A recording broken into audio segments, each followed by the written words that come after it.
आइए, good morning. सुन लीजिए, पिछली क्लास हम लोग खत्म किए थे एसेट्स का डिस्कशन के ऊपर। तो जाहिर सा बात है आज हम लोग को डिस्कस करना चाहिए लायबिलिटीज ना। लायबिलिटी डिस्कस करने के बाद हम लोग एक फिर सम्स वाला पार्ट में जाएंगे जिसका नाम होगा बेसिस ऑफ अकाउंटिंग। छपा हुआ क्वेश्चन है इस चैप्टर से। पहला क्वेश्चन जो पेपर का रहेगा, ठीक है, इसी चैप्टर से रहता है। 5 मार्क्स का क्वेश्चन, कंपलसरी क्वेश्चन है। अब पेपर पूरा कंपलसरी रहता है, पेपर में और नहीं रहता है, ठीक है।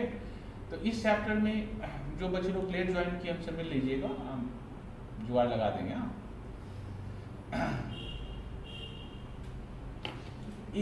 इस चैप्टर में हम लोग आज जो पढ़ने वाले हैं उसका सबसे पहला मीनिंग है लायबिलिटीज। अच्छा, यदि हम लोग से कोई पूछे ना कि लायबिलिटीज क्या होता है, ठीक है, तो नहीं, लायबिलिटीज का मतलब होता है ऐसा कोई भी बर्डन जो बिजनेस को पे ऑफ करना पड़ेगा। नहीं, खर्चा अलग चीज है, अच्छा कर्जा, ठीक ठीक ठीक, सही बात, एकदम सिंपल भाषा में बोले, ठीक बोला। जो बिजनेस के ऊपर जो कर्ज है, ठीक है, उसी को बोलते हैं लायबिलिटीज। जानते हैं लायबिलिटीज 2 तरीके का होता है, एक होता है इंटरनल, एक होता है एक्सटर्नल। इंटरनल लायबिलिटीज क्या है? कैपिटल। कैपिटल जो है वो इंटरनल लायबिलिटी हो वो कहलाएगा आपका करेंट लायबिलिटीज, और जिसका 12 महीने के बाद हो वो कहलाएगा नॉन करेंट लायबिलिटीज, ठीक है। इसका मतलब एक और हम उसमें एक्सटेंड करेंगे। एक तो बताएं हम आपको इंटरनल, एक हम आपको बताएं एक्सटर्नल, और एक हम आपको बताएंगे उसका नाम है कंटीजेंट्स। जैसे कंटीजेंट एसेट था ना, ऐसे कंटीजेंट लायबिलिटीज होगा। कंटीजेंट लायबिलिटीज का मतलब ऐसा लायबिलिटीज जो किसी इवेंट के होने पर आपको पे करना पड़ेगा।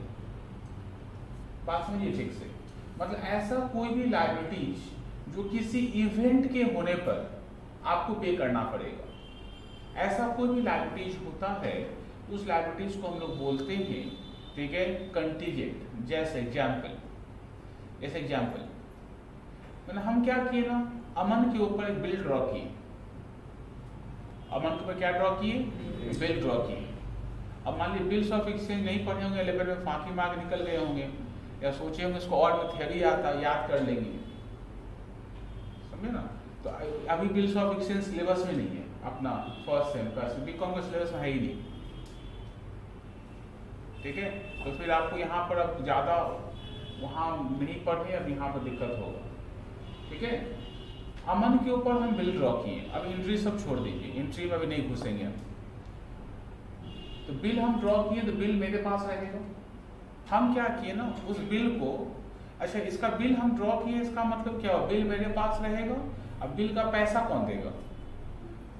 अमन देगा। 2 महीना 3 महीना जब भी जो डेट रहेगा, 2-3 महीने के बाद जो डेट लिखा रहेगा उस डेट में जाकर हम उससे पैसा लेंगे, ठीक है। मान लीजिए हम 2 महीने के बाद जब गए उसके पास, सॉरी कंटीजेंट बता रहे हैं ना, हम क्या किए, और उस बिल को हम अपने बैंकर को दे दिए। मेरा जो बैंक है उसको हम दे दिए और उससे पैसा ले लिए। यदि बिल हम बैंक को देते हैं और उससे पैसा लेते हैं, जानते हैं उसको क्या बोलते हैं? क्या बोलते हैं उसको? इसको बोलते हैं डिस्काउंटिंग ऑफ बिल। बिल को डिस्काउंट करवा लिए। जैसे हम बिल को डिस्काउंट करवा लेते हैं तो बिल किसके पास चला गया? बैंक के पास। अब पैसा लेगा कौन? लेगा पैसा बैंक। हम तो हट गए, हम तो पैसा लेकर हट गए, बैंक हमको दे दिया। अब बैंक को पैसा कौन देगा? बैंक को पैसा देगा अमन। समझ गए बात? अच्छा, ऐसा कभी हो सकता है कि बैंक अमन से नहीं लिया पैसा, हमसे लेगा पैसा? ऐसा कभी हो सकता है? कभी हो सकता है, होने का संभावना है। कब? जब अमन पैसा पे नहीं करेगा, जब अमन बिल को डिजॉनर कर देगा। इसका मतलब देखिए, जब अमन डिजॉनर करेगा तब बैंक हमसे लेगा, और नहीं डिजॉनर करेगा तो बैंक हमसे। इसका मतलब मेरा लायबिलिटी कब अराइज होगा? मेरा लायबिलिटीज कब अराइज होगा? मेरा लायबिलिटीज तब अराइज होगा जब कोई इवेंट होगा। जब कोई क्या होगा? इवेंट होगा। यहाँ पर इवेंट क्या है?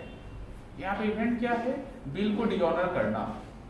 इसका मतलब अमन यदि डिजॉनर करेगा तो मेरे लिए लायबिलिटी अराइज होगा।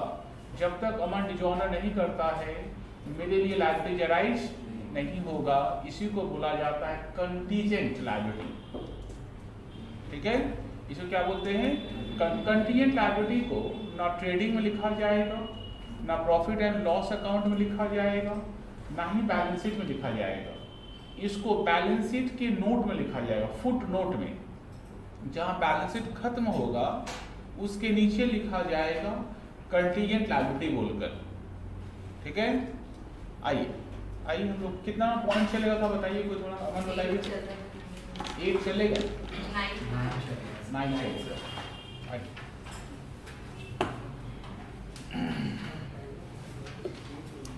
ये स्क्रीन तो कौन नहीं है क्या?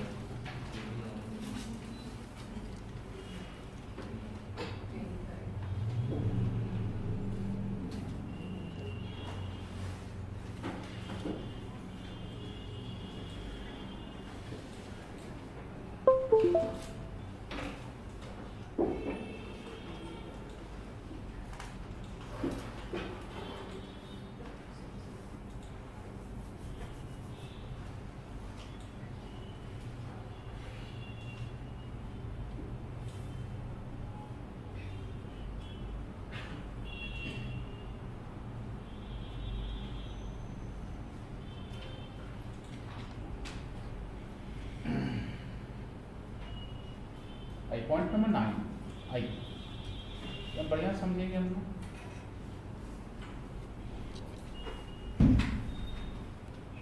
इसका नाम है, आज हम लोग डिस्कस करने वाले हैं सबसे पहले, इसका नाम है meaning of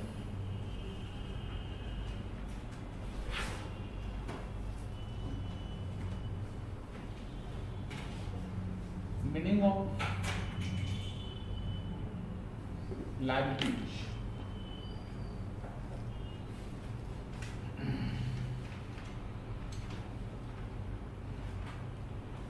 Liabilities means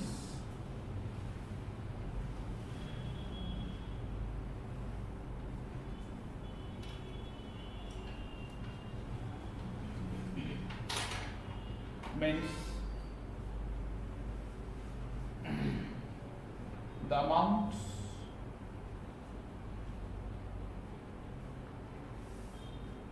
which a business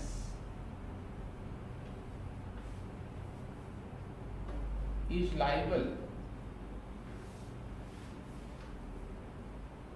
to pay off। Liabilities वो अमाउंट है जो एक बिजनेस लायबल है पेमेंट करने के लिए। ठीक है, पे of. It may be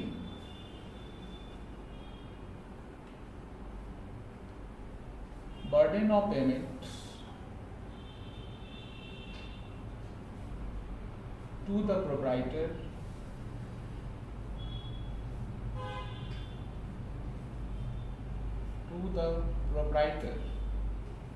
or to outsiders। मतलब ये पेमेंट का बर्डन प्रोप्राइटर के ऊपर भी आ सकता है और आउटसाइडर के ऊपर भी आ सकता है, मतलब आउटसाइडर का भी हो सकता है। ठीक है, इसका मतलब यदि हम लोग बात करें लायबिलिटीज के बारे में, तो लायबिलिटीज को हम लोग कैसे क्लासिफाई करेंगे, देखिए इसको कैसे क्लासिफाई करेंगे। सबसे पहले हम लोग क्या लिखेंगे, सबसे पहले क्या लिखेंगे, इसका नाम क्या है, इंटरनल।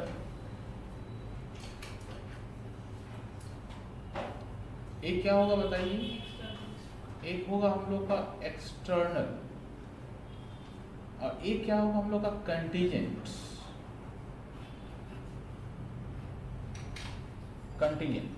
ठीक है, एक्सटर्नल लायबिलिटी जो है इसको फिर से हम लोग दो पार्ट में क्लासिफाई करेंगे।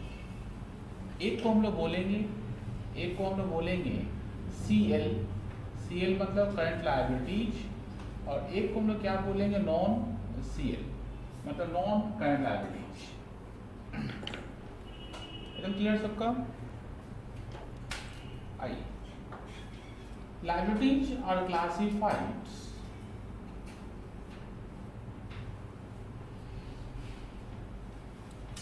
are classified as, लायबिलिटीज का क्लासिफिकेशन कैसे होता है?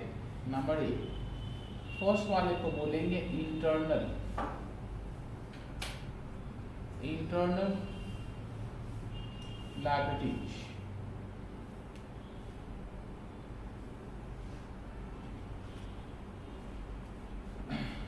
The liabilities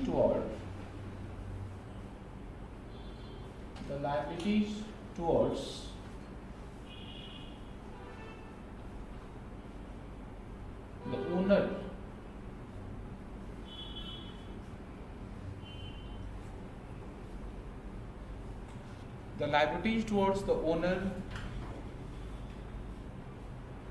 of a business is called internal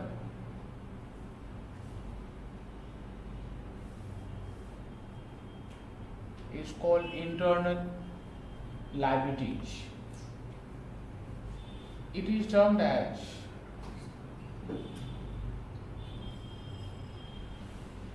capital, जो किस नाम से जानते हैं हम लोग? It is termed as capital of the business. Business का जो कैपिटल होता है, ठीक है, उसी को लोग क्या बोलते हैं? Internal liabilities. एकदम clear?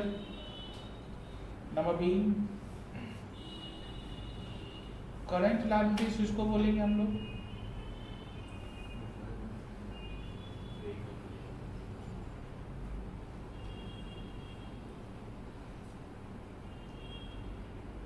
Any due of the business, of the काट के लिखना any due of a business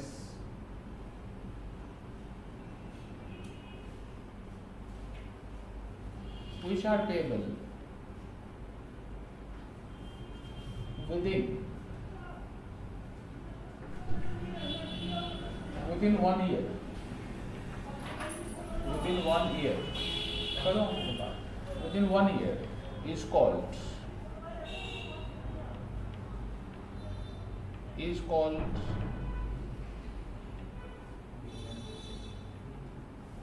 internal liabilities. Sorry, is called current liabilities। Business का कोई भी लायबिलिटीज, ठीक है, जो 1 साल के अंदर पेमेंट हो जाए, ठीक है, या 1 साल के अंदर पेमेंट करना पड़े, वो क्या क्या कहलाएगा? आपका current liabilities. Example, creditors, bills payable, outstanding expenses, bank overdraft, etc. Bank overdraft etcetera, ठीक है, ये सब कहलाएगा हम लोग का करंट लायबिलिटीज। हटा इसको।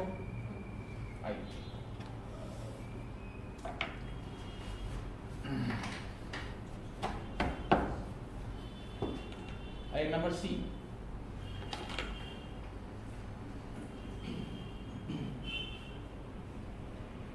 Non current liabilities.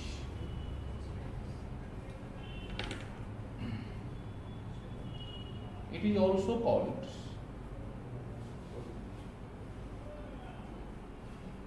fixed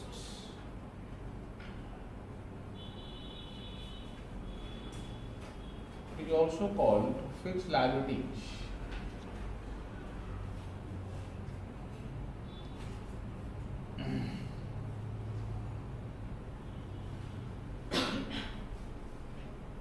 Any liability of a business, any liability of a business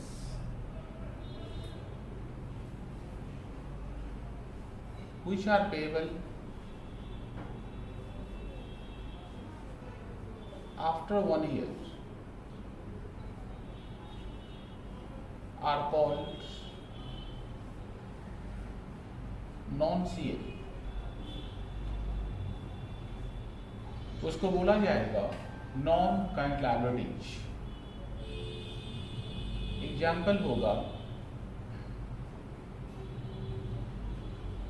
term loan.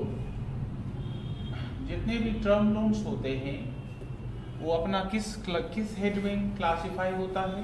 वो क्लासिफाई होता है under the head non current liabilities के हेड में. ठीक है. Number D,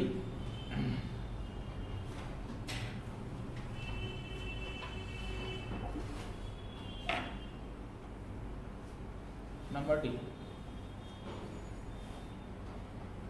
कंटीजेंट्स.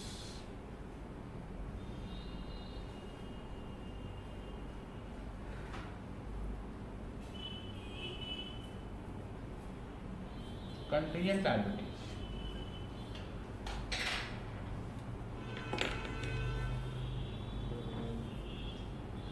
Any liability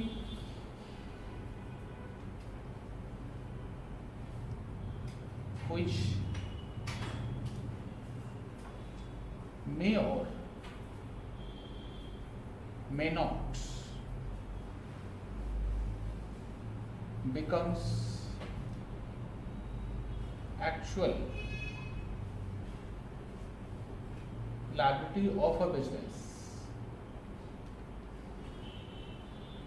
मतलब कोई भी liability which may or may not मतलब हो भी सकता है और नहीं भी हो सकता है. may or may not becomes actual liability of a business is called contingent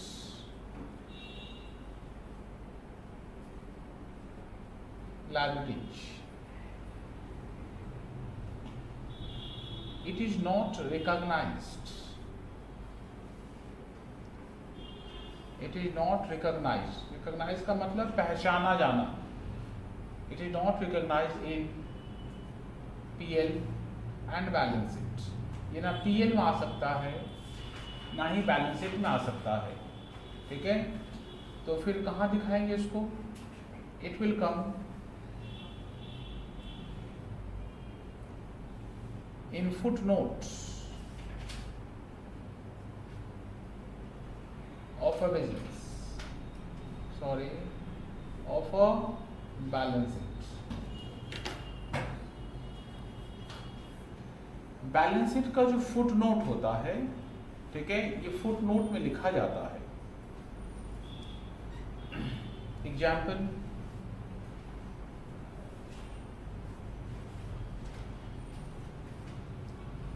अनमैच्योर्ड discounted BR, मतलब जो BR डिस्काउंट हो चुका है पर अभी तक वो क्या है? अभी तक वो अनमेच्योर्ड है. अभी तक अनमेच्योर्ड है. उसको लोग बोलेंगे contingent liability.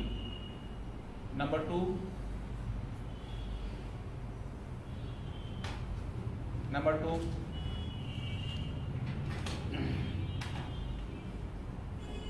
Any penalty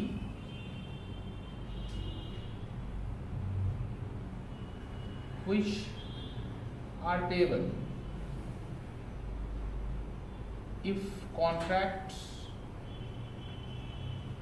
taken by a business is not finished on due time,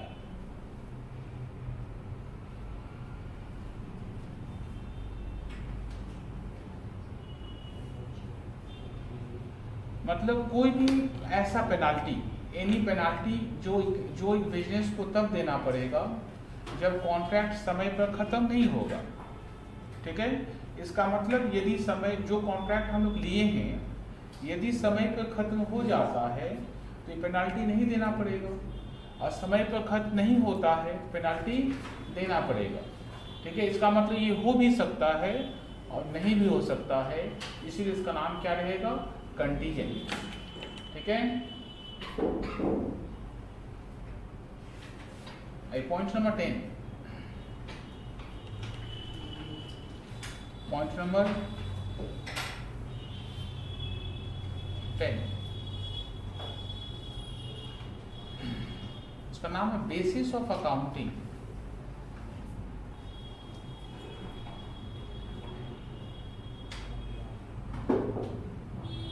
basis of accounting, basis of accounting का मतलब होता है अकाउंट्स लिखने का कितना रूल्स है। अकाउंट लिखने का 3 बेसिस है, 3 बेसिस अकाउंट्स का है।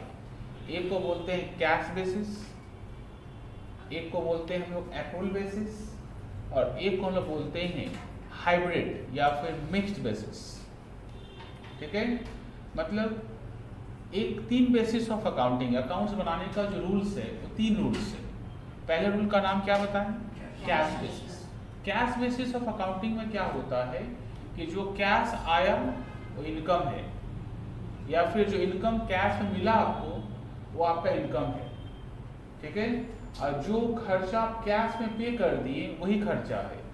इसका मतलब कोई भी आउटस्टैंडिंग, कोई भी एडवांस, कोई भी प्रीपेड, इनका कैलकुलेशन नहीं होगा, इनका कैलकुलेशन नहीं होगा। ठीक है, तो कैश बेसिस ऑफ अकाउंटिंग, यदि कोई business cash basis of accounting follow करता है तो जो कैश, जो इनकम वो कैश में रिसीव किया वही इनकम दिखाएगा, और खर्चे में जो खर्चा वो पेमेंट कर दिया वही खर्चा दिखाएगा। ठीक है, और सेकेंड है, इसको हम बोलते हैं एक्रूअल बेसिस। एक्रूअल बेसिस का मतलब इस ईयर का टोटल इनकम निकालो, यदि इनकम अक्रूड है, मिला नहीं है तो ऐड कर लो। यदि इनकम पिछले साल का इनकम इस साल मिला है तो लेस कर लो। इस साल का, अगले साल का इनकम इस साल मिला है तो उसको भी लेस कर लो। मतलब सिर्फ एक पर्टिकुलर ईयर का इनकम दिखाओ और उसी ईयर पर्टिकुलर ईयर का क्या दिखाओ, एक्सपेंस दिखाओ। मतलब पिछले साल का और अगले साल का यदि उसके अंदर कुछ इंक्लूड है तो उसको हटा दो, उसके अंदर हटा दो, और इस ईयर वाला सारा इनकम ले लो, इस ईयर वाला सारा इनकम ले लो, और उस इनकम से क्या हटा दो, पिछले साल से, लास्ट ईयर से रिलेटेड कुछ है तो हटा दो, और नेक्स्ट ईयर से रिलेटेड कुछ है तो वो भी हटा दो। आप क्या उसमें ले लो, करंट ईयर का जो इनकम है उसमें ले लो। सेम कैलकुलेशन एक्सपेंस में भी करेंगे। ऐसा जो मेथड से हम लोग बनाते हैं उसको लोग बोलते हैं एक्रूअल बेसिस। हम लोग जो क्लास 11 में पढ़े होंगे, ट्रेडिंग पीएल जो पढ़े होंगे, उसको बोलते हैं एक्रूअल बेसिस ऑफ अकाउंटिंग। और एक होता है मिक्स्ड बेसिस, जिसको बोलते हैं हाइब्रिड बेसिस। आइए समझते हैं, इसके ऊपर सम्स है। हाँ, सिलेबस में इसके ऊपर सम्स है, ये सम्स छपा हुआ रहेगा। सम्स पेपर का पहला क्वेश्चन जो जैसे बार बार बोल रहे हैं इसी चैप्टर से रहता है। सम्स पूछेगा, 2 ही सम पूछेगा, या तो अकाउंटिंग क्वेश्चन पूछेगा या बेसिस ऑफ अकाउंटिंग पूछेगा, और दोनों में से कुछ नहीं पूछता है तो थ्योरी पूछेगा। जो थ्योरी हम लोग समझा रहे हैं आपको, और थोड़ा सा थ्योरी अगले क्लास में खत्म हो जाएगा, मतलब कॉन्सेप्ट एंड कन्वेंशंस पढ़ाएंगे तो खत्म हो जाएगा। ठीक है, तो ये इसमें से थ्योरी पूछेगा ही पूछेगा, और नई थ्योरी पूछेगा तो सम्स रहेगा। आइए, और सम्स और थ्योरी दोनों और में रहा तो सम्स ही हम लोग करेंगे, तब थ्योरी नहीं करेंगे। आइए,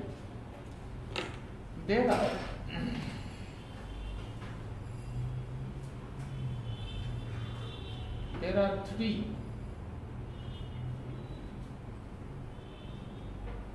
bases of accounting, such as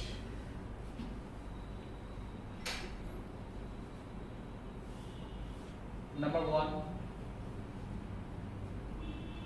उसको हम लोग क्या बोलते हैं? Cash basis.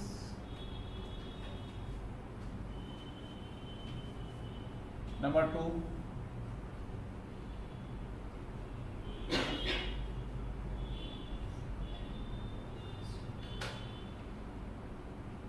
accrual basis, and number 3, mixed या फिर hybrid basis.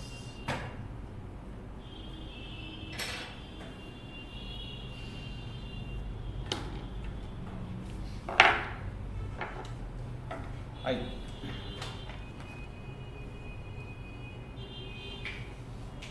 Number 1,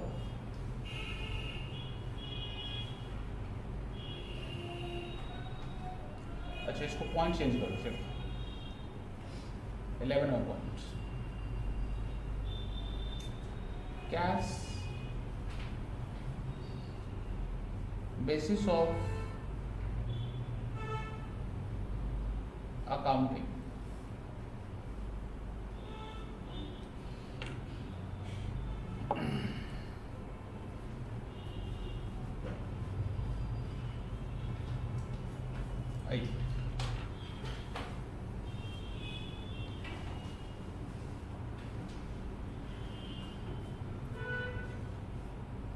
Under cash basis of accounting,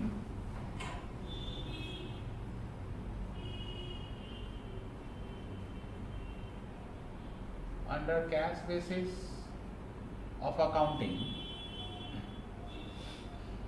income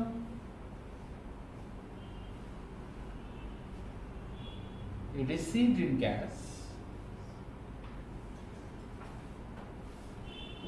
and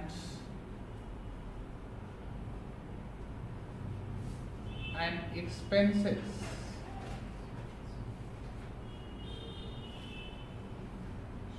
paid in cash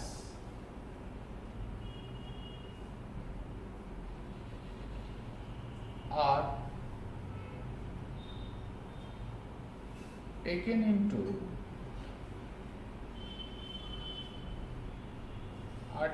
into consideration। इसका मतलब यहाँ पर रिसीट इज इम्पोर्टेंट, और किस ईयर का रिसीट है उसे कोई मतलब नहीं है, ठीक है। यहाँ पर receipt and payment word is important, ठीक है। Here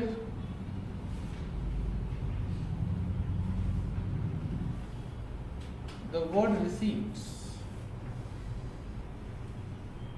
and payments are important।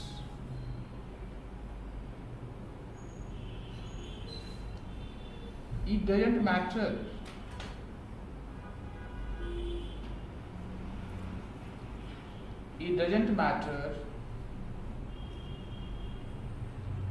whether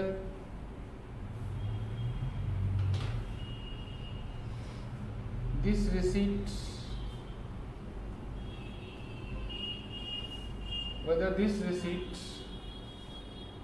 or payment is for current accounting year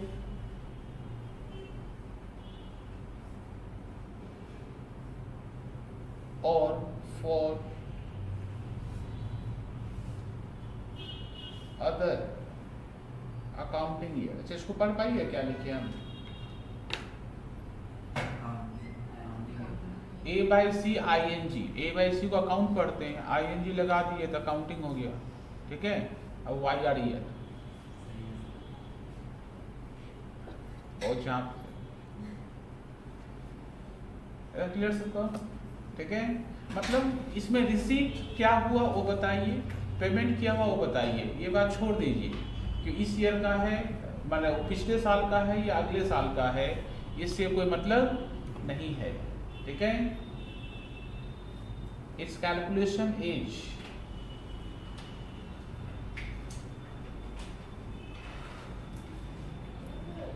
इसका कैलकुलेशन कैसे होगा देखिए,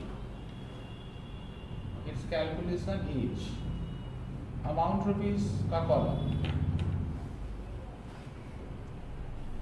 income receipts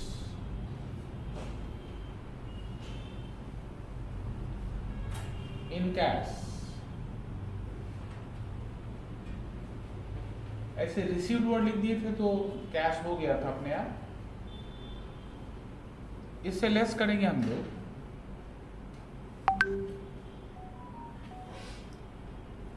expenses paid in cash. इसका नाम रखेंगे या तो नेट प्रॉफिट बोलेंगे या फिर इसका नाम क्या रखेंगे, इनकम।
क्लियर सकता हूं।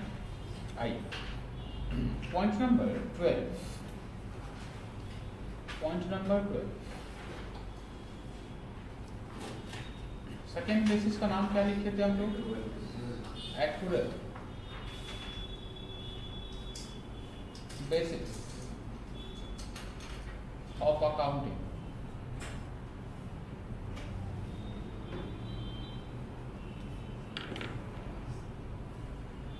when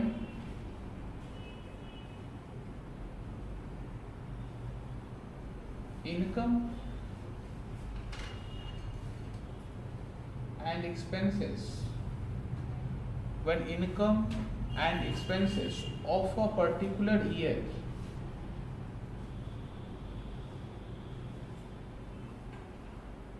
when income and expenses of a particular year, मतलब किसी पर्टिकुलर ईयर का इनकम लिया जाए और क्या लिया जाए, एक्सपेंस लिया जाए, ठीक है, then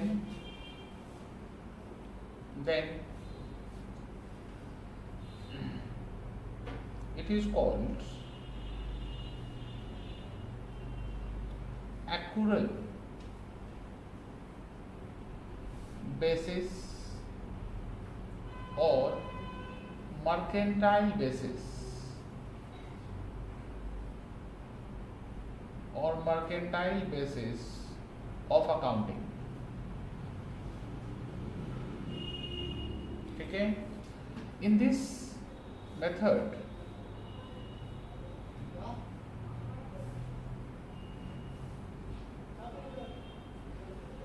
we need to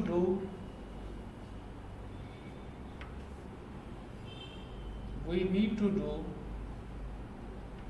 adjustment for outstanding, prepaid, advance and accrued।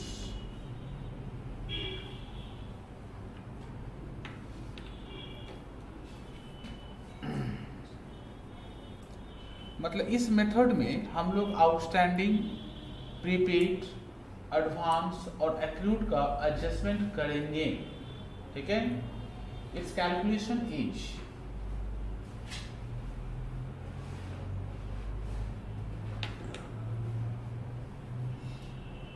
इसका कैलकुलेशन कैसे करते हैं देखिए। ठीक है, हटाएं।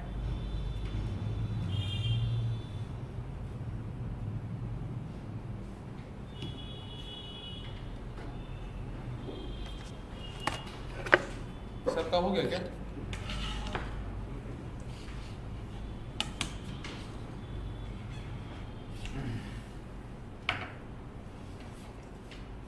एक हम लोग फॉर्मेट बनाएंगे हाफ पेज में, ठीक है, जिसका नाम होगा स्टेटमेंट फॉर्मेट। स्टेटमेंट फॉर्मेट का मतलब होता है बीआरएस की तरह। जैसे बचपन क्लास में लोग बीआरएस करते हैं, ठीक है, उसी मेथड से इसका हम ट्रीटमेंट करेंगे।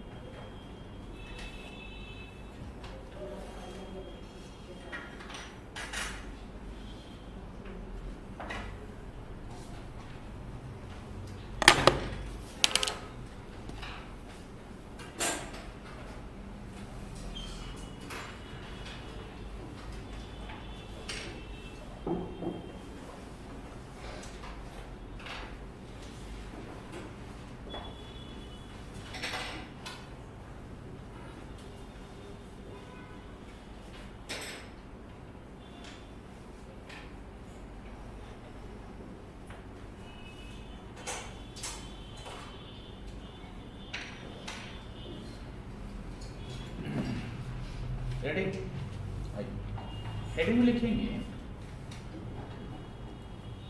Computation of net income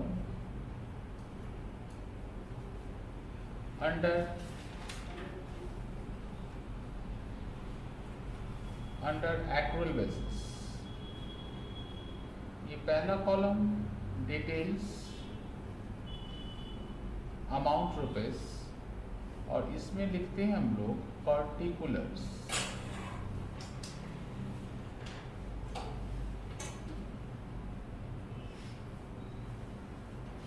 ready है क्या? आइए देखिए, एक सबसे पहले इनकम कैसे निकालते हैं। इनकम कैसे निकालते हैं? तो आपके पास दिया हुआ रहेगा income received in cash. Income जो कैश में आपको मिला है, ठीक है, या फिर इसको हम लोग बहुत बार क्वेश्चन ऐसा लिखा रहेगा, ऐसा लिखा रहेगा ग्रॉस। क्या लिखा रहेगा? ग्रॉस। ग्रॉस का मतलब सभी को मिलाकर इतना ही मिला है, ठीक है। याद रखना बात, करंट ईयर वाला ऐड होता है। करंट ईयर का इनकम मतलब if income is related to current year तो हमेशा ऐड करना। ध्यान समझना, ये पैसा मिला है। क्या मिला? ये कैश में मिला है पैसा, ठीक है। इस पैसे के अंदर वो पैसा भी इंक्लूड है जो पिछले साल का बाकी था, और वो पैसा भी इंक्लूड है जो अगले साल के लिए एडवांस मिला है, ठीक है। पर क्या नहीं, ये तो रिसीव्ड है ना, तो क्या नहीं इसके अंदर होगा? इसके अंदर वो चीज नहीं होगा जो इस ईयर का इनकम तो है पर इस ईयर कैश में अभी तक मिला नहीं है। समझने की कोशिश करिए हम क्या बोल रहे हैं, कॉन्सेप्ट किसको बोले, ध्यान समझिए।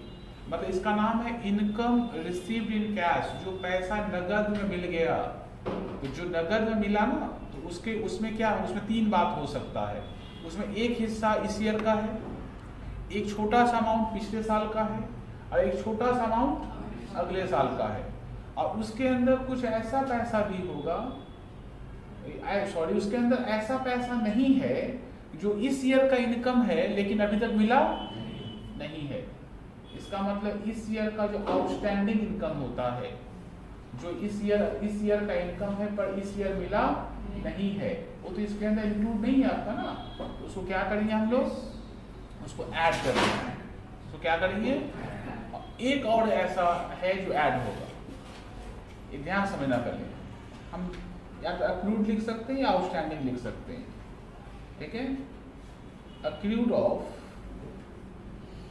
करेंट ईयर, इस साल का जो अक्रूड है वो ऐड होगा। जानते हैं एक अमाउंट और ऐड होगा, जानते हैं कौन सा अमाउंट?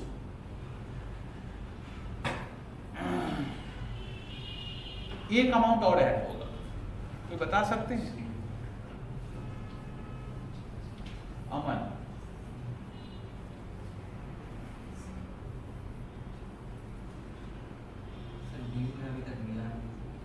तू देखो।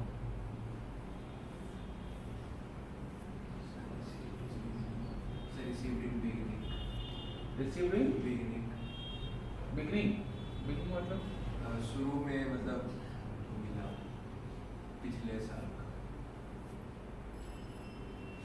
एक ऐसा इनकम बताइए, ठीक है, जो ऐड होगा।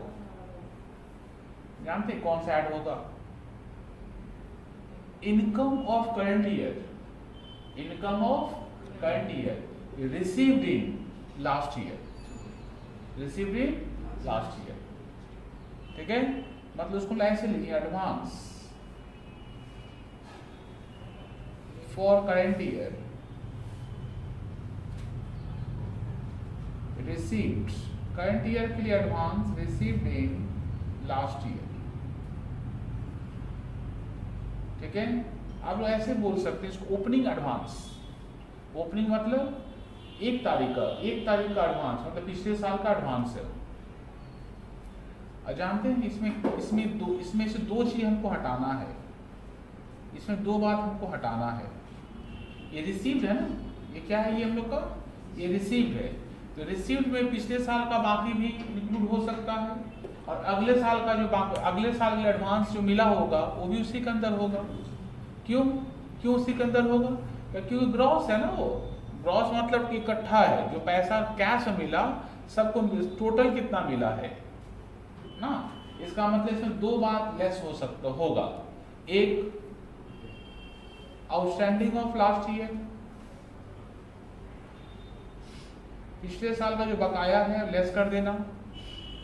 एक एडवांस फॉर नेक्स्ट ईयर, एक एडवांस फॉर नेक्स्ट ईयर, इसको बाहर ले गया। ये इस ईयर का इनकम है, ये इस ईयर का इनकम है। अनुष्का কেমন আছো? পড়াশোনা করছো? ক্লাস করছো? অ্যাটেন্ডেন্স দেখি কোথায়, পরে করো নাকি? না স্যার, আমার তো ফোন দিয়ে করি, আমার সাইন ইন করা থাকে না। আচ্ছা, লাইভ করি না তো? হ্যাঁ, লাইভই করি। ঠিক আছে। কেন এই জ্যাম সেমিস্টারটা এগোচ্ছে, দেখো সিলেবাস কত বেড়ে যাচ্ছে, টাফও আছে। আর টাফও আছে। হ্যাঁ,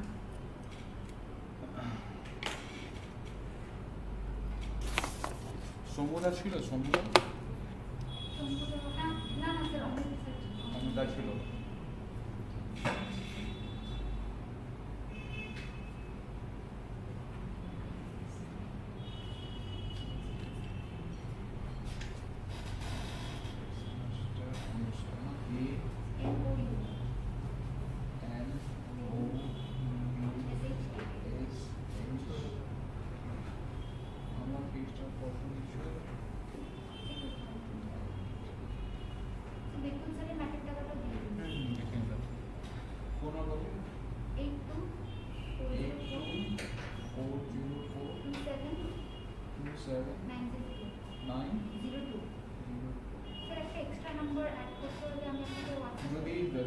দরকার পড়লে আমাকে পাঠিয়ে দিও, ঠিক আছে, আমি দেখে নেবো, ঠিক আছে। সমুদ্রে থাকলে ডাকো সমুদ্রকে, না অমিত থাকলে ডাকো।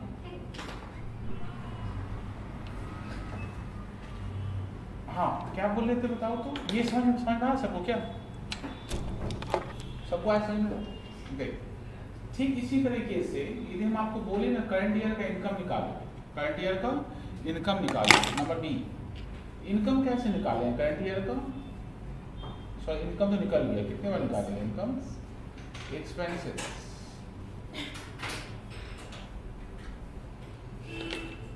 कैसे निकालेंगे बताइए तो? उसको फिफ्थ सेम का ना, 2 मैथ दे दो तो फिफ्थ सेम का मैथ्स और अकाउंट्स, और एक पेज में उसका बिल्कुल सर के लिए उसका नाम लिख दो। आई एक्सपेंसेस,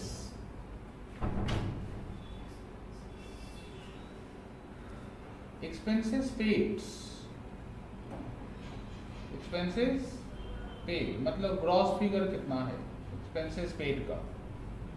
इसमें 2 बात ऐड होगा। एक outstanding of current year, outstanding of current year का जो आउटस्टैंडिंग है वो ऐड कर देना, एंड प्रीपेड एक्सपेंस में तो लोग वर्ड क्या यूज करते हैं, प्रीपेड ना, प्रीपेड ऑफ लास्ट ईयर जो प्रीपेड था वो इस ईयर के लिए होता है, इसीलिए ऐड करेंगे। सिमिलरली दो बात लेस करेंगे, एक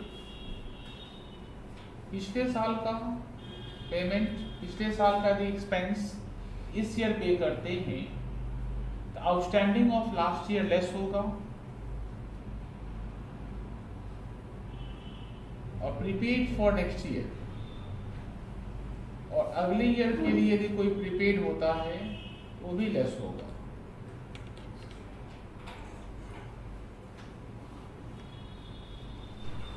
हाँ, इसका नाम रखेंगे नेट इनकम या नेट प्रॉफिट, जो भी बोलेंगे।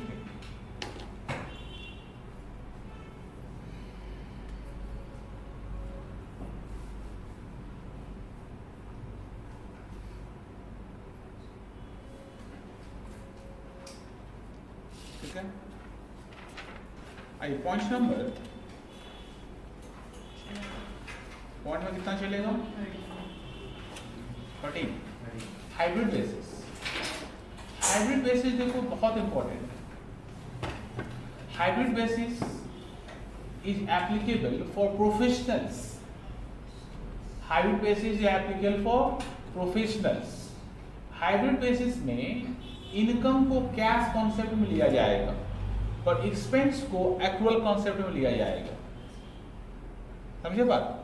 देखिए एग्जाम्पल जैसे मान लीजिए कोई डॉक्टर है, डॉक्टर के पास मान लीजिए कोई पहुंचा दिखवाने के लिए, डॉक्टर बोला कि मेरा फीस है 600 रुपया, वो आदमी 500 लेके गया कि सर 500 ही लाए हैं, रखा हुआ था पिछला पॉकेट में, लेकिन 500 ही दिखा रहा डॉक्टर।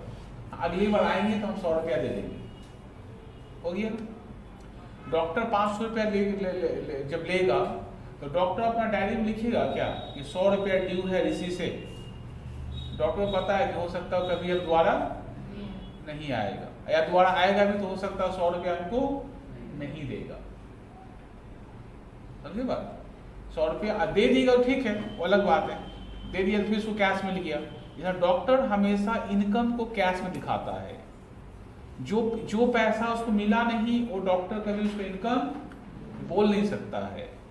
या जितना भी प्रोफेशनल्स होते हैं उनके लिए हाइब्रिड बेसिस ही फॉलो होगा, ठीक है। लेकिन डॉक्टर का जो खर्चा है, डॉक्टर का जो खर्चा है वो अपने स्टाफ को ये नहीं बोल सकता है कि वो फीस नहीं दिया, वो देगा तब तुमको पैसा देंगे। ये बात अपने स्टाफ को नहीं बोल सकता है। इसका मतलब खर्चा उसका एक्रुअल बेसिस में होगा, पर इनकम जो है उसका कैश बेसिस में होगा, ठीक है। दोनों बेसिस मिक्स हो गया ना, इसीलिए इसका नाम होगा हाइब्रिड बेसिस या फिर मिक्स्ड बेसिस ऑफ अकाउंटिंग। सभी लोग फॉलो नहीं कर सकते हैं, इसमें डॉक्टर है, ठीक है, जो लॉयर है, चार्टर्ड अकाउंटेंट है, टीचर लोग हैं, वो लोग ये सब चीज को फॉलो कर सकते हैं, ठीक है। पॉइंट नंबर कितना चलेगा? 30।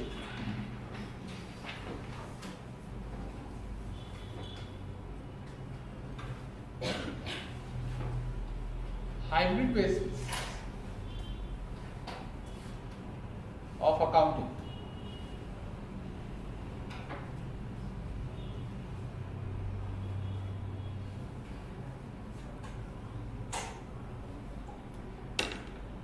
Under this method,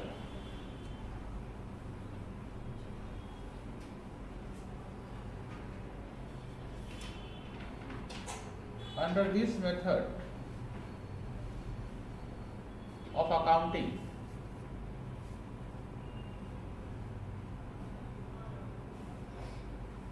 incomes are taken under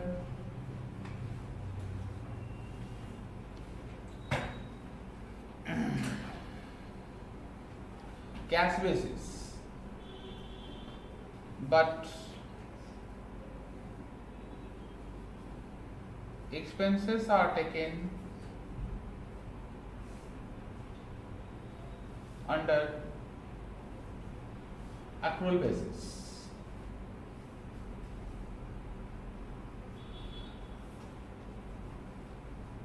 It is a mixture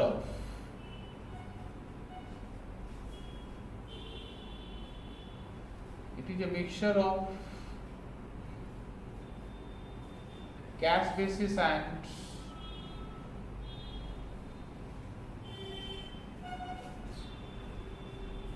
accrual basis. ये कैश बेसिस और accrual बेसिस का क्या है? ये मिक्सचर है। दोनों को मिक्स करने से हम लोग क्या निकलता है?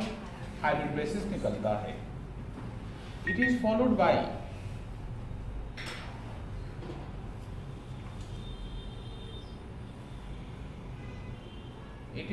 Bye doctors, lawyers,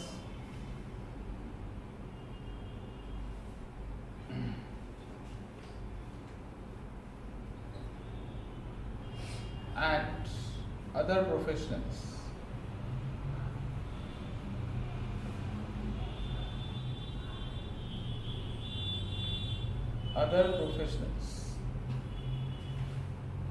Its calculation is, इसका कैलकुलेशन कैसे होगा? तो इनकम कैसे लेंगे बताओ? तो पूरा फॉर्मेट नहीं लिखेंगे, लिखा हुआ पिछले पेज में। एक ही चीज को बार बार क्या कॉपी करेंगे? Income receiveds in cash. देखो ये कैश बेसिस का हो गया ना। एक्सपेंसेस अंडर किस में लेना पड़ेगा? Under actual basis. इसका नाम रखना नेट प्रॉफिट या फिर नेट इनकम।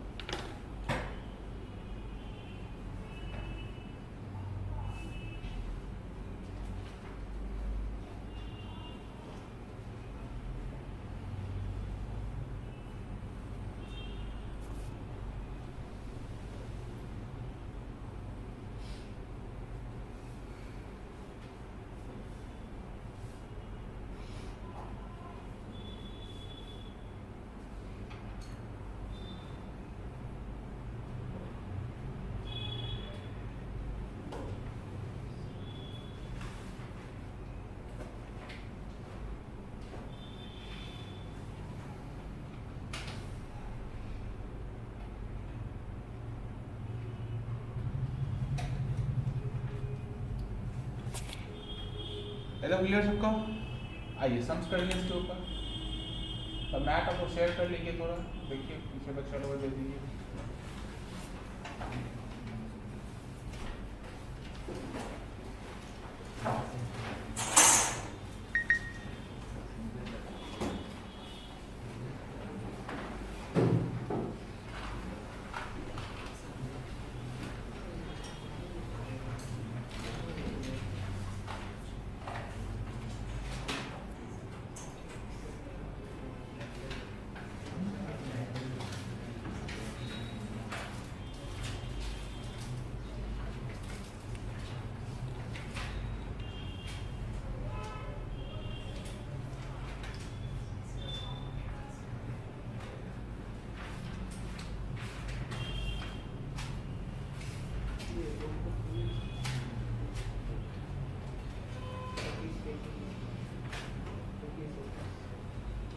क्वेश्चन नंबर हम लोग करेंगे पहले क्वेश्चन नंबर 10।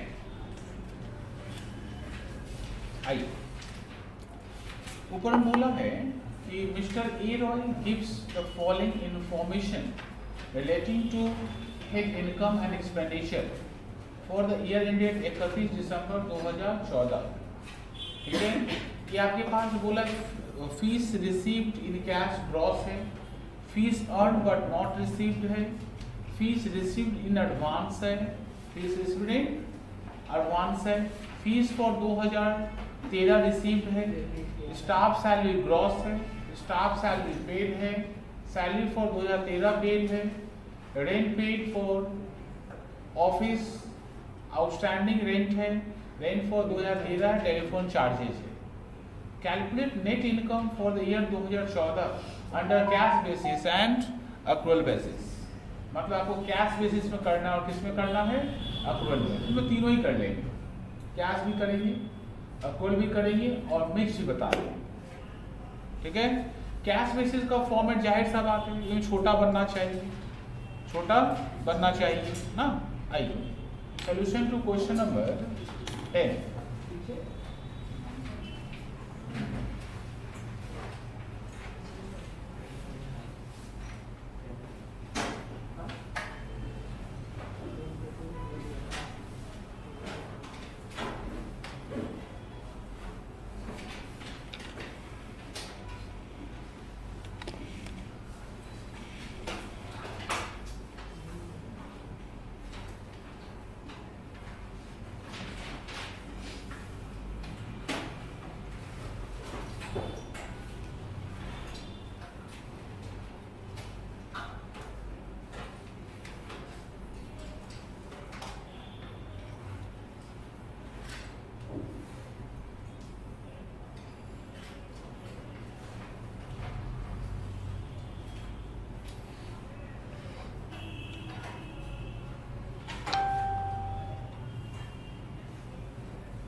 रेडी हम लोग? I party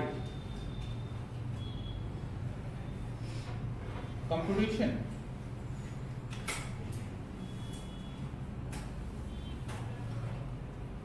of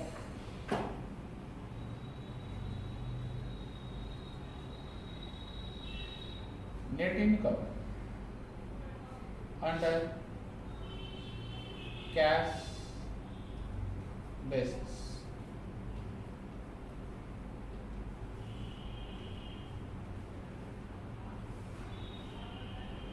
Particulars, details, amount of this.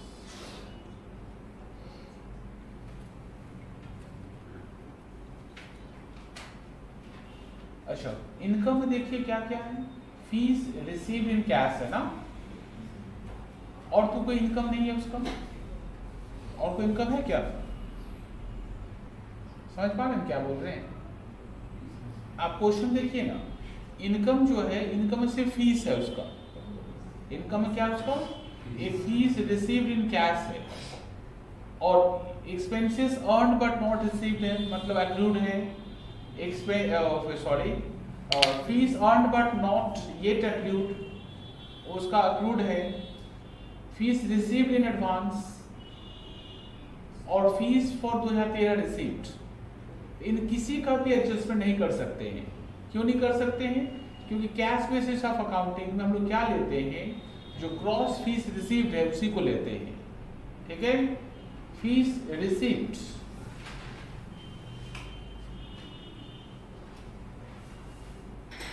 In cash, bracket में लिख लीजिएगा ग्रॉस, सीधा आउटर कॉलम में, क्योंकि इसके साथ हम लोग क्या नहीं करना है, कोई एडजस्टमेंट नहीं करना है। इससे क्या लेस करेंगे बताइए तो?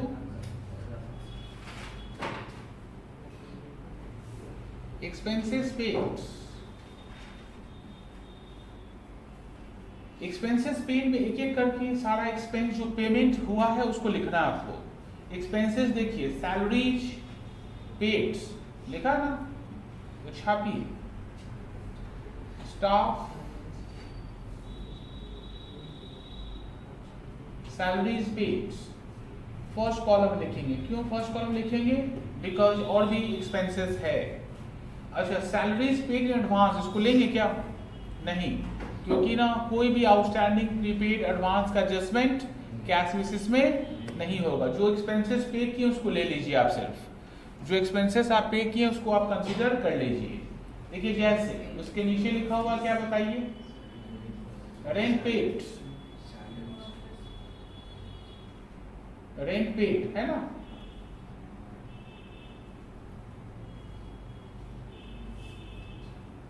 रेंट पेड कितना बताइए, 17,100।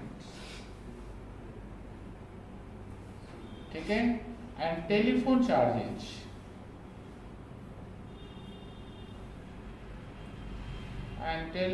चार्जेज, पेड वाला फिगर चाहिए सिर्फ 1600। तीनों को ऐड करो,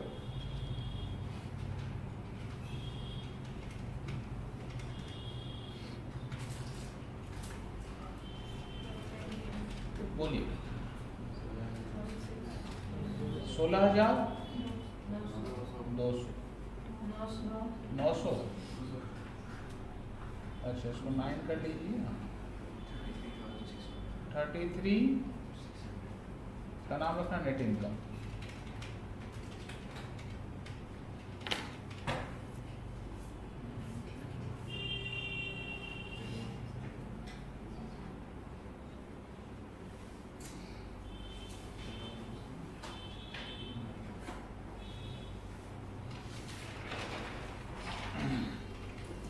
एक और फॉर्मेट रेडी करिए, हम लोग करेंगे annual basis.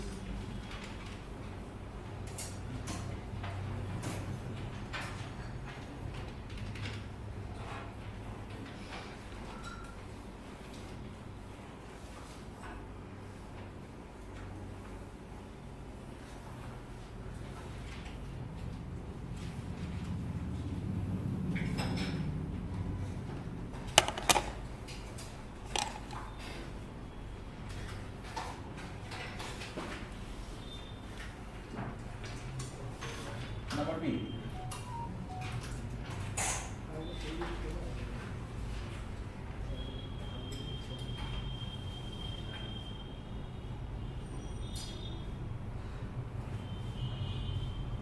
computation of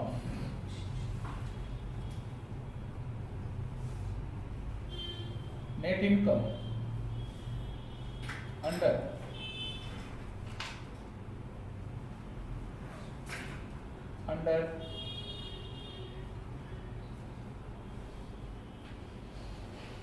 actual basis।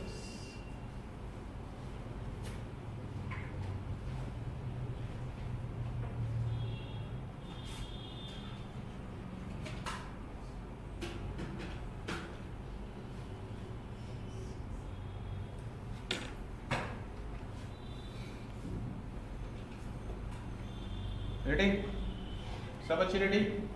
देखो आओ कैसे लिखेंगे, देखो ए, इसमें एक ऐसे ए मतलब इनकम निकालेंगे, बी एक्सपेंस निकालेंगे। ठीक है, ए इनकम,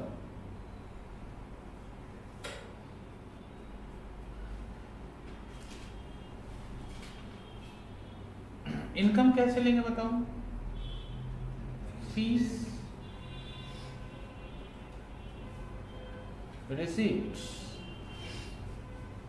इन कैश, पहले कॉलम में कितना बताओ तो 50,500। इसमें दो बातें आपको ऐड करना है, दोनों बात दिया रहे तो, नहीं दिया रहे तो कहाँ से ऐड करिएगा। एक देखिए उसके नीचे लिखा होगा fees earned but not yet received, accrued fees है, earned but not yet receive, earn कर चुके हैं पर अभी तक मिला नहीं है, अक्रूड फीस है, ऐड होगा, ऐड अक्रूड फीस कितना बताओ 4,500।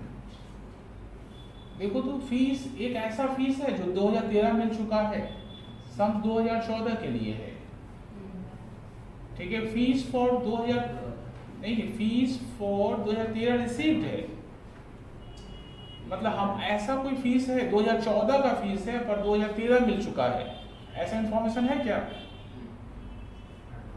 नहीं है, तो नहीं है तो कोई बात नहीं, इसको आप ऐड कर लीजिए यहाँ पर। ये कितना हो गया 55,000, इसे आपको लेस करना है। एक फीस इन रिसीव्ड एडवांस, इस साल एडवांस मिला है, इस साल आपको क्या मिला है एडवांस फीस, कितना का बताओ एडवांस फीस 3,000 रुपए का। एक फीस फॉर 2013 मतलब पिछले साल का आउटस्टैंडिंग ना, फीस रिसीट फॉर 2013 पिछले साल का, लास्ट ईयर लिख सकते हैं आप, ये ठीक है। लेस करके बाहर लेके आइए इसको 50,000, देखिए तो ठीक है यहां तक आप लोग का, ठीक है।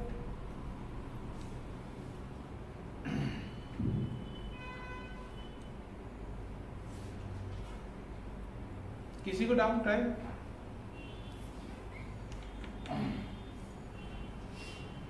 आइए नंबर बी। अच्छा एक्सपेंसेस कैसे लेंगे आप बताइए, एक्सपेंसेस कैसे लेंगे? थोड़ा ड्रामा हो जाएगा एक्सपेंस को लेकर, कैसे ड्रामा होगा देखना। पहला एक्सपेंस क्या क्या है हम लोग का, देखो तो फर्स्ट एक्सपेंस क्या हम लोग का staff salaries, staff salaries paid, amount कितना 8200, तो कहाँ लिख रहे देखो, इसको बोलते हैं हम लोग एक्सट्रीम इनर, थर्ड कॉलम का जरूरत पड़ेगा, तो 3 कॉलम नहीं बनाते हैं, देखने में आपको अच्छा नहीं लगेगा और कचरा भी हो जाएगा। कभी आपको लगे कि इस एक पर्टिकुलर एक्सपेंस के अंदर एडजस्टमेंट करना है, ठीक है, तो उसको क्या करना, उसको एक्सट्रीम इनर में रखना, ठीक है। ये फीस उस क्यों ऐसा लिखे कि नीचे देखो लिखा हुआ सैलरीज पेड इन एडवांस, उसमें एडवांस भी है, तो करंट ईयर का एडवांस क्या करेंगे, लेस करेंगे ना, तो लेस कहाँ लिख रहे देख लेना, लेस एडवांस, कितना एडवांस देखो 1200 रुपीज का एडवांस है। और एक देखो सैलरी फॉर 2013 भी पे किए हैं, 2013 का सैलरी कैसे पे कर सकते हैं आप बोलिए, बोलने कुछ आउटस्टैंडिंग ऑफ 2013, जल्दी देखो तो कोई डाउट है पूछ लो फटाफट, 1000 रुपए का।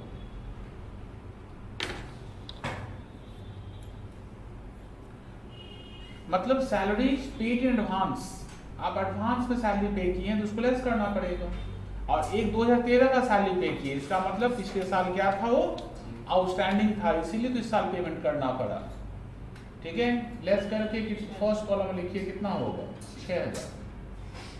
Similarly office rent,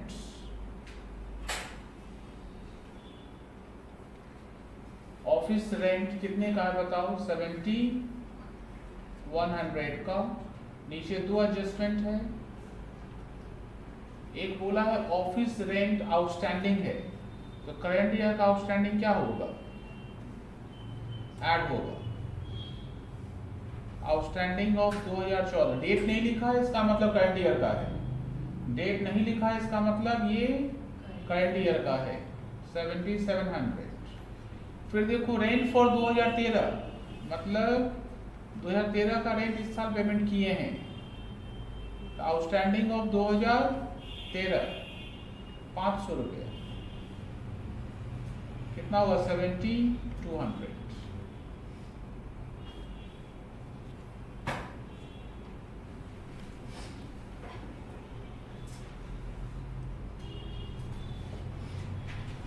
telephone charges,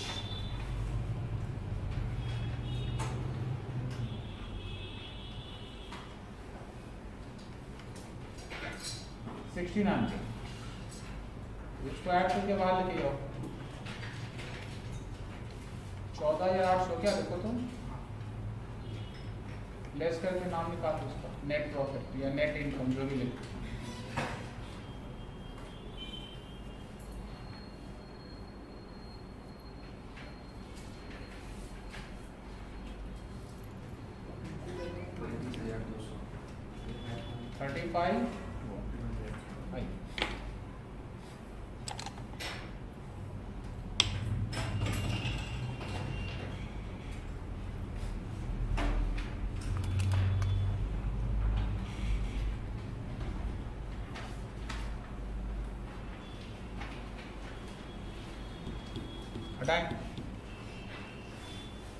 एक छोटा सा फॉर्म रेडी करिए, 1/2 पेज पे बना लीजिएगा आप लोग, हम छोटा में बना देंगे। मेरा छोटा में ही हो जाएगा, आप लोग अच्छा बड़ा लग सकता है, ठीक है, क्योंकि हम कॉपी दोबारा नहीं करेंगे, आप लोग करिएगा।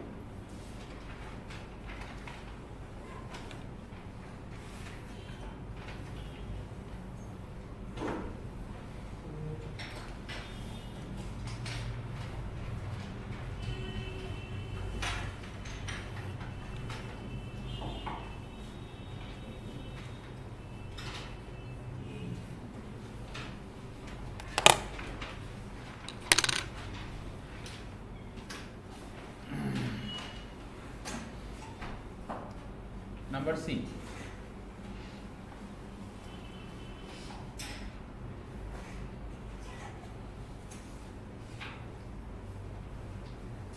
कंप्यूटेशन ऑफ, ये बोला नहीं है, अपने मन से करवा रहे, ठीक है। Net income under mixed basis,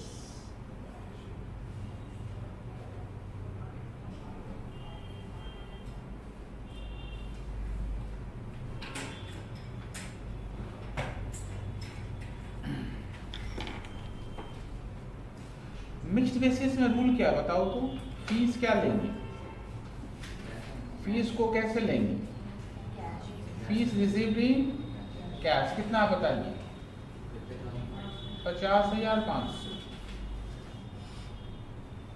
less expenses जो लेना है,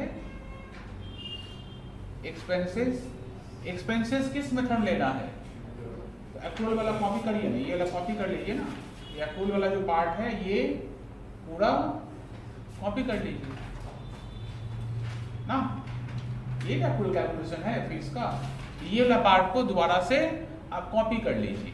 हम नहीं करेंगे कॉपी, एक ही चीज बार बार क्या लिखेंगे, आपके पास लिखा हुआ है, दोबारा से आप उसको कॉपी कर लीजिए, कॉपी करके उसको बाहर लाइएगा, 14,000 कितना निकलेगा, कर लीजिए, कॉपी करिए, वो करे।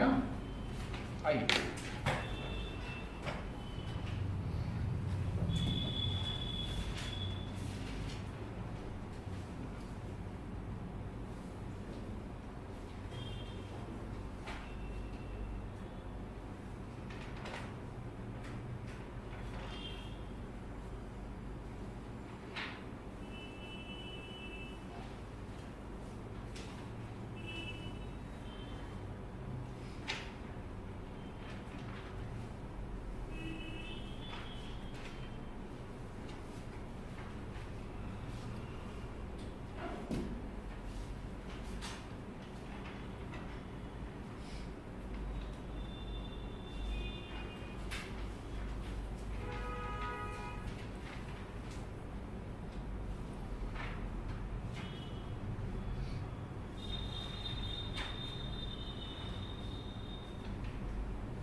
वो आप लोग क्या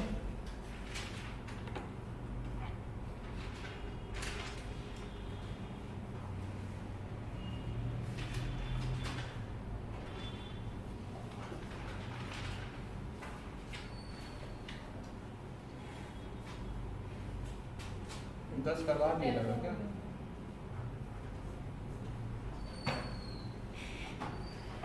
अगले क्लास में फिर मिलेंगे।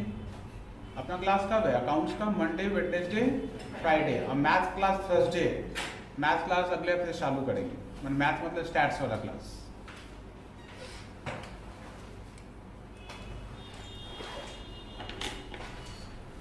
होमवर्क करिए, अगले क्लास में होमवर्क डिस्कस कर लेंगे हम लोग। हाँ, अच्छा, किसी क्वेश्चन में डेट लेके कोई प्रॉब्लम हो, उनको याद है कोई एक क्वेश्चन में डेट थोड़ा सा गंडगोल है, तो पहले आपको समझ में आ जाएगा कि डेट क्या होना चाहिए, तो आप बिठा लेना।